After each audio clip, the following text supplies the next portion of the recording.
Hello ladies and gentlemen, I hope you guys are all doing exceptionally well. We're a bit late today, it's 11 past 12.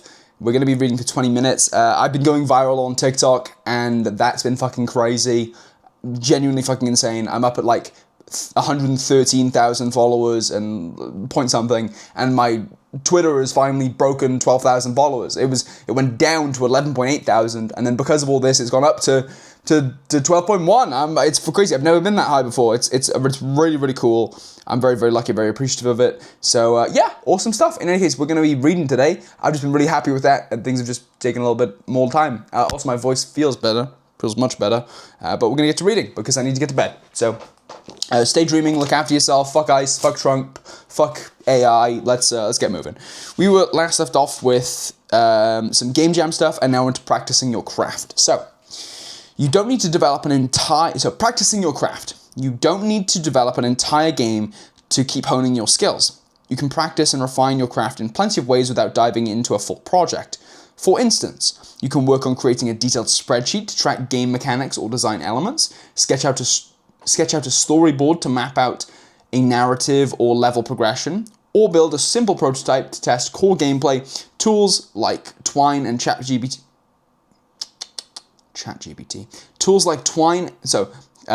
Or build a simple prototype to test out gameplay. Tools like Twine and ChatGPT, fuck AI, offer no-code options for experimenting and visualizing concepts, making it easier to bring your ideas to life without a lot of overhead. Fuck AI.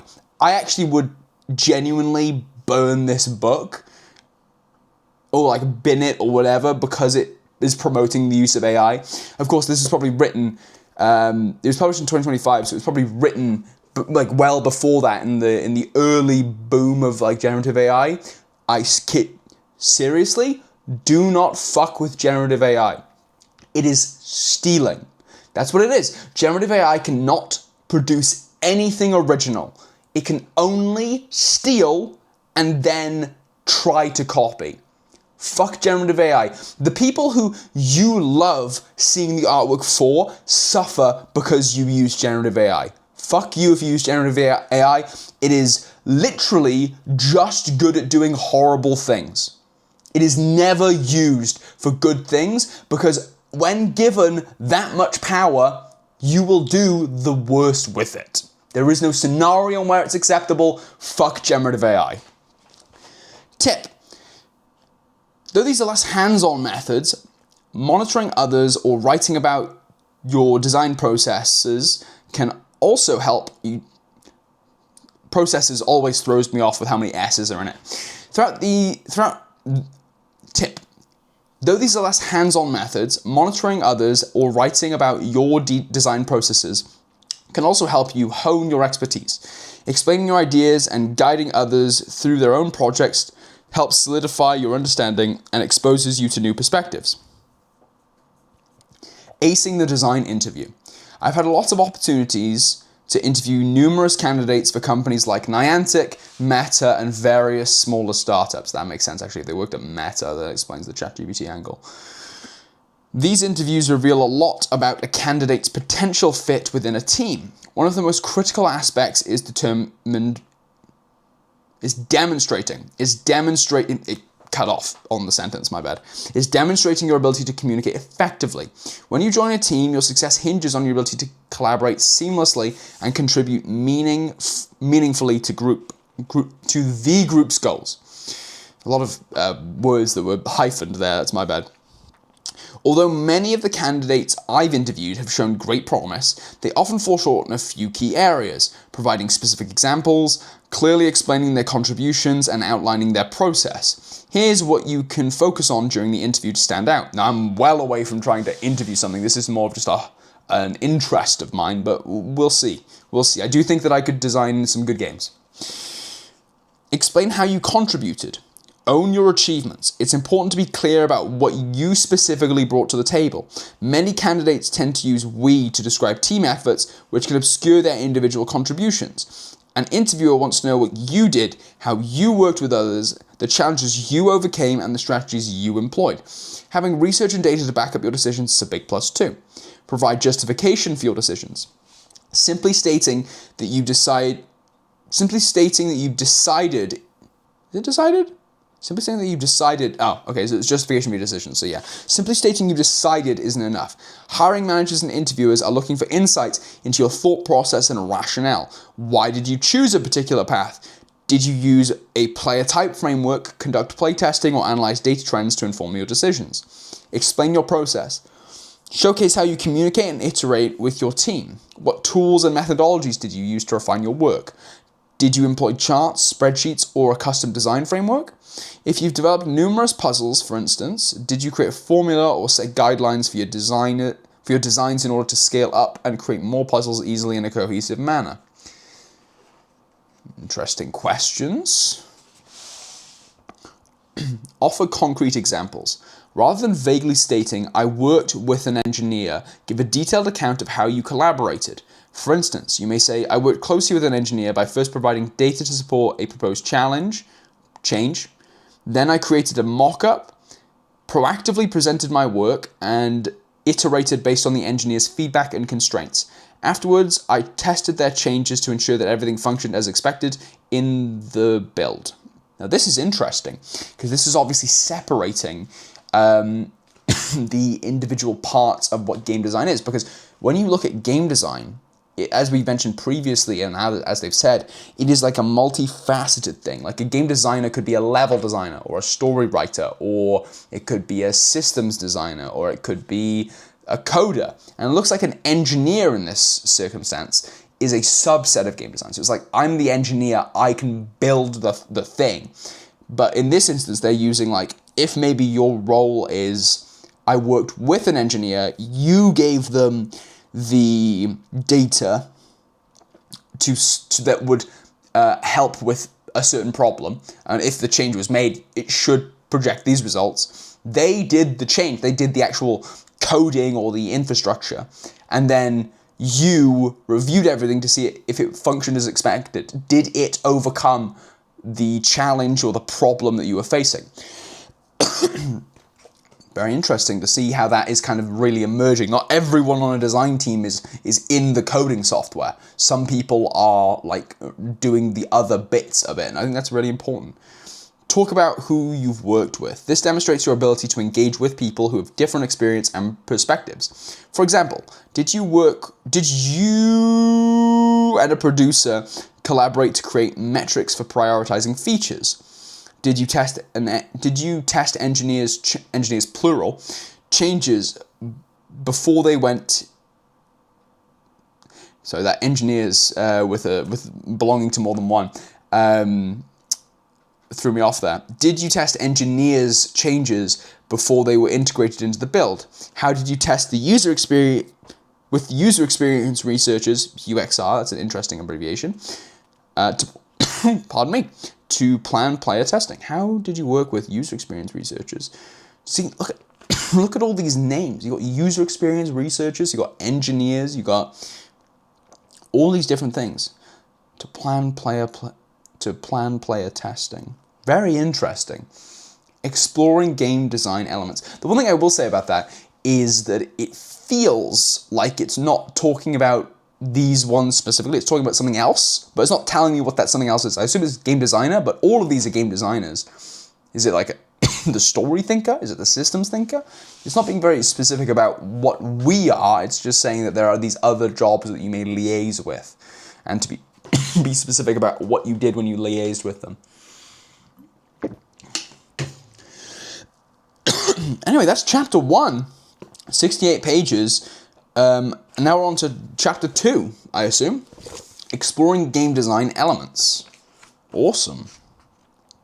In this part, find tools and software you can use to make games and how to manage your project, including affordable or free-to-use tools that are accessible to everyone. Explore the various types of game mechanics and game systems and how they're structured. Discover how to tell a compelling story through your game and develop an art style that fits the story. Create an engaging user experience in your interfaces and interactions. Okay. So now what is that 2 meant to represent? Because we're on chapter 5, but there's a big 2, so I'm just curious. It's just part 2. Right. Got it. So we're in part 2 exploring game design elements, and part of that is chapter 5, game design tools and software. Got it. In this chapter, overviewing game design tools, choosing tools to make your game, managing your project, picking tools for collaborating. Game design involves juggling a lot of different skills and tools. Although it's easy to get excited about the latest software or gadgets, what really matters is how you use them to move your game forward. Choosing the right tool can affect many aspects of your project, including the type of game you create, the resources you have access to, like plugins and marketplaces, the cost, and even your career path. I usually keep the decision about which game engine to use pretty straightforward, but personal factors are definitely involved. Most of my career has been centered around Unity, besides a couple of projects in Unreal Engine, partly because of the companies I've worked for and the opportunities that came my way. Unity has been a go-to for many virtual reality and augmented reality projects because of its robust set of plugins and developer kits. Okay. That said, damn, my cough's come back for no reason at the worst time. Okay. I don't have like mold in here for some reason, do I? No. No. No. Huh. Odd. I was seeing if like maybe there was like some mold spores irritating my throat, but there's none in here. I've recently cleaned my house, that's why. I wanted to check.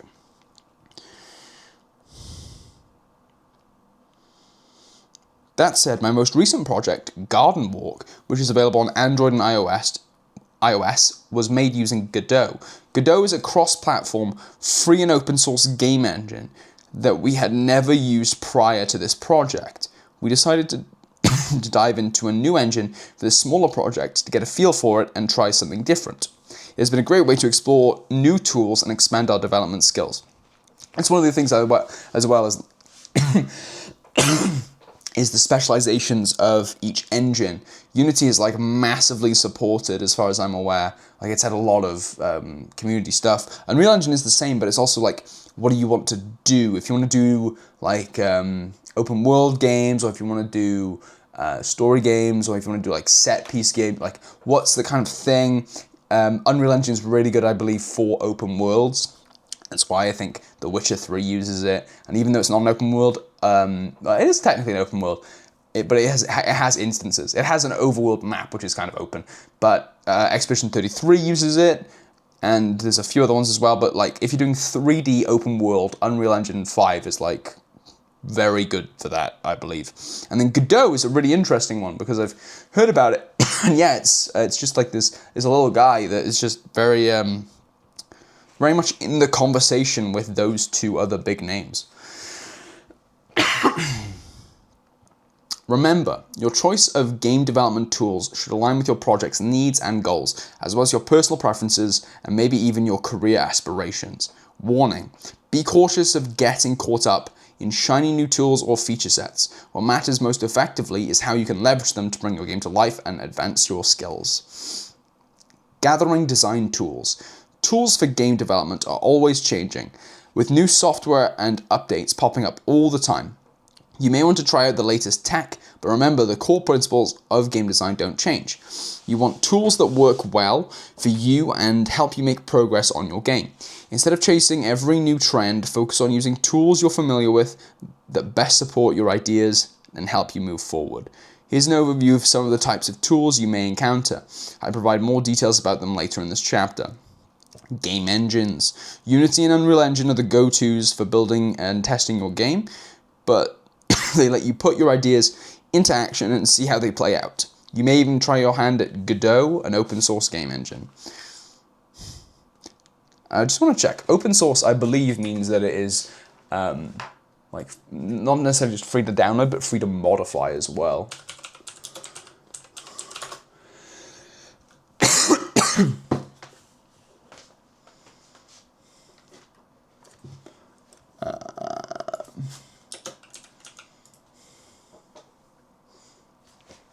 So Open source, denoting software for which the original source code is made freely available and may be redistributed and modified. Okay, got it.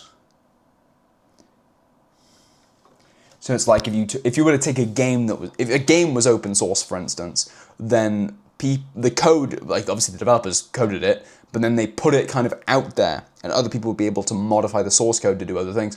Maybe I wonder if Hightail is doing that, because it has like an inbuilt editor, which I think is pretty neat. Probably not. It probably is just a modification to the game, but still. Design software. For creating and editing art, Photoshop and Illustrator are classics. Figma and FigJam are great for user interface or UI design and making flowcharts. Prototyping tools. Twine is awesome, especially. Twine is awesome for quickly testing game ideas and story elements. Sometimes even just sketching on paper or marking a spreadsheet can help you figure things out. When you get a clearer direction, take it into a game engine and start making digital prototypes. Art tools. Blender, Maya, and ZBrush are powerful for 3D modeling and animation. For 2D art, tools like Procreate or Clip Studio Paint are popular for creating character sprites, backgrounds, and textures. Project management. Tools like Trello, Asana, or Jira help keep track of tasks and deadlines so that you don't lose track of what needs to be done. Sound and music. For creating and tweaking sound effects and music, Audacity, GarageBand, or FL Studio are useful. I've heard good things about FL Studio. GarageBand's that's an old reference, my goodness. I remember hearing about GarageBand back with like iMusic when I was single to double digits. Analytics and testing. Tools like, that implies I'm triple digits now. I am very much not yet in my triple digits. Someday though, someday. Tools like Google Analytics or Firebase help you see how players are interacting with your game and what changes may be needed. For playtesting surveys, Google Forums is my go-to. Here's a little sneak peek at what tools I'm using right now to make games. Unity for game engines. Okay, there's a HTML link for Unity, so figure 1. Figma for user interfaces and mockups, and then it's got Figma's website. Procreate on the iPad for 2D artwork, it's got Procreate's website. Blender for 3D artwork and animation, it's got Blender's website. Trello to manage my projects. Cool, on Trello. Where was Trello? Project management. Interesting. Unity allows me to prototype fast and try out new ideas. And what are we looking at here? I think it's a prototype of Chief Emoji Officer. It looks like it. Cool. Putting pen to paper. I often see people getting caught up in which tools to choose, Sorry, I thought my phone was buzzing for a second there, my bad. Oh, whoops. I often see people getting caught up in which tools to choose, feeling as though they may make the wrong choice. They could ruin their entire project. Try not to get too bogged down here. Getting your pen onto paper is an important step forward. Your first step will be the toughest, but once you take that first step, you'll be on your way. Putting pen to paper means you'll be able to try out your ideas faster and understand what works and what doesn't. The best way to do this is to sketch out your ideas, no matter how rough, or start prototyping. Your prototypes don't need to be complicated or even tacky. I've prototyped by cutting out cards and even used clay before to get the feel for my ideas. You can always change your tools later, or you can complete this project and use a different tool set for the next one. The important thing is to start trying out your ideas, and that was a tip and a remember, respectfully. Picking a game engine. This is a big one. When I started making games, most people around me were using Unity. Some were even using Flash, but that isn't really a thing anymore. I haven't even heard of Flash. I picked Unity because we were assigned it in school, and the majority of jobs I was interested in required knowledge of Unity. It was the tool of choice for me at the time, and still is. A major part of why I went with Unity throughout all these years is because of my interests. I very much enjoy making 2D simulators, 2D games, simulators, virtual reality and augmented reality experiences, and games that can be played on mobile or integrated with social platforms easily. If I were more interested in multiplayer first-person shooters, multiplayer first-person shooters or action RPGs, I could see choosing Unreal Engine, and there's that. Which one is better for what that comes back in. Each engine has templates, see Figure 5.2, documentation, tutorials, an asset marketplace, and a community. So choosing based on your interests and what others are making can be a big deciding factor. Cool, so it's like got a template system, and I assume this is in I assume it's Unity. It's got like 3D mobile, 2D mobile, mixed reality, VR reality, AR mobile, VR. It's got an interesting set of things here. Our time is about to go off, so let's just finish reading this page. Unity offers a variety of different templates when creating a new project. Consider these things when choosing a game engine for your game. That is time. So we will just finish reading this paragraph. Consider these things when choosing an engine for your game. Project size. If you're working on a large-scale project with complex graphics or multiplayer features, Unreal Engine may be a good choice due to its robust rendering capabilities and networking support. For smaller, simpler games, Unity or Godot may be more efficient. What platforms the engines support? Some engines are better suited for specific platforms. Unity supports a wide variety of platforms, including mobile, VR, AR, and console, making it a versatile option. Unreal Engine is known for its high-end console and PC development. Godot is growing in popularity for 2D and smaller 3D projects and supports cross-platform development. I've spent a larger part of my career making AR/VR and mobile games with Unity. I know it works well for those things, and I also know I wouldn't choose it for a larger scale web game due to some lacking features and documentation at this time. Available resources. Look at what's available in terms of plugins, assets, and support. Unity is a huge asset store with thousands of resources, although Unreal also has a good marketplace. Godot is an open source engine. It's free and has a growing community, but fewer out-of-the-box plugins. I do like their shader marketplace though. Team experience. If you or a teammate already has experience with a specific engine that may steer your decision, for our studio, Baudeville, we chose to use Unity because we already had a decade of time investment in it.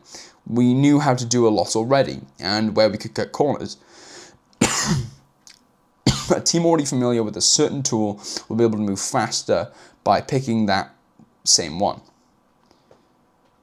Costs. It's free to use all these engines I've listed, but you may want to take a look at their pricing structures so it can start costing you if you choose to sell your game. Godot is completely free though. And that's where we'll end things off. So thank you guys so much for watching today. Stay well and stay safe. We're on page 75 and we're picking that up tomorrow. So good night. Stay well and stay safe. That has been 20 minutes of reading and it's currently 22:34. So I need to get to bed. So good night.